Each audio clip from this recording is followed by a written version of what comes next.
ကုန်စည်နှုန်းကအရန်တက်လာတဲ့အတွက်ကြောင့်မလို့ကျန်းမာရေးနဲ့ပတ်သက်တဲ့ကျွန်တော်တို့ကုန်ကျစရိတ်တွေကလည်းနှစ်ဆသုံးဆအများကြီးတက်လာတာကိုတွေ့ရတယ်ခန္ဓာကိုယ်မှာအလုံးအကျိတ်အဖူလေးတွေထွက်လို့မလို့ကျွန်တော်တို့စေကန်းကြီးတွေမှာအထူးစေကန်းကြီးတွေမှာဆေးရုံတွေမှာသွားခွဲလို့ရှိရင်ကုန်ကျစရိတ်တွေအရင်များတာကိုတွေ့ရတယ်။ဘာဖြစ်လို့လဲဆိုတော့ကျွန်တော်တို့ခွဲကန်းတွေဝင်တဲ့ချိန်မှာအခုချိန်မှာဆေးရုံအသေးလေးတွေမှာတော့ OT ဝင်မယ်ဆိုလို့ရှိရင်ကျွန်တော်တို့30ခန်းကုန်ကြပါတယ်။ဒီအတွက်ကြောင့်မို့လို့ကျွန်တော်တို့ကခြေထောက်တွေလက်တွေရင်သားတွေเนาะပေါင်တွေမှာရှိတဲ့เนาะသေးငယ်တဲ့အလုံးတွေကိုခွဲစိတ်မယ်ဆိုလို့ရှိရင်ကျွန်တော်တို့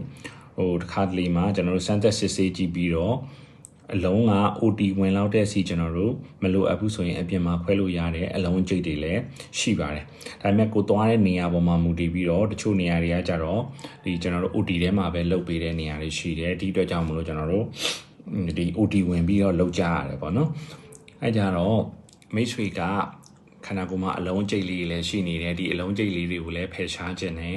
เนาะအနေရှိလားမရှိလားလဲစစ်ဆေးခြင်းနဲ့ဆိုလို့ရှိရင်ဒီစေကန်းလေးတွေမှာအရင်ပြတင်ပါတယ်ပြပြီးတော့မှကျွန်တော်တို့အပြင်မှာနေခွဲလို့ရတဲ့ဟာထုံသေးပေးပြီးခွဲမယ်ဆိုလို့ရှိရင်ထုံသေးလေးပေးပြီးတော့ကျွန်တော်တို့ခွဲလို့ရတဲ့ဟာမျိုးဆိုလို့ရှိရင်မိတ်ဆွေအတွက်ကကုန်ကျစရိတ်အများကြီးသက်သာနိုင်ပါတယ်ကျွန်တော်တို့ OT ဝင်ပြီးတော့ခွဲမယ်ကိုကပြတာအထူးကုဆရာဝန်ကြီးတွေနဲ့ပြတယ်ဆိုလို့ရှိရင်ကတော့ကျွန်တော်တို့ခွဲကန်းဝင်ရမှာဖြစ်တယ်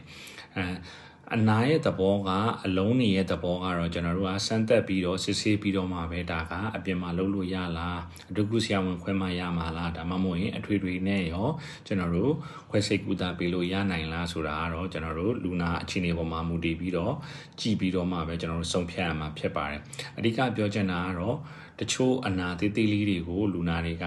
စေုံကြီးတွေမှာတော့ပြရတဲ့အတွက်ကြောင့်ကုန်ကျစရိတ်အရန်ကုန်ကျမှုတွေတွေ့နေရလို့ဒီဗီဒီယိုလေးကိုပြုလုပ်ပေးတာဖြစ်ပါတယ်ဒီဗီဒီယိုကမိတ်ဆွေတဲ့အကျိုးရှိရဆိုလို့ရှိရင်တခြားသူတွေသိရှိအောင်မျှဝေခဲ့ပါအောင်ကျွန်တော်ကတော့စုမြတ်တာစေကန်းဒေါက်တာမျိုးမင်းထွေးဖြစ်ပါတယ်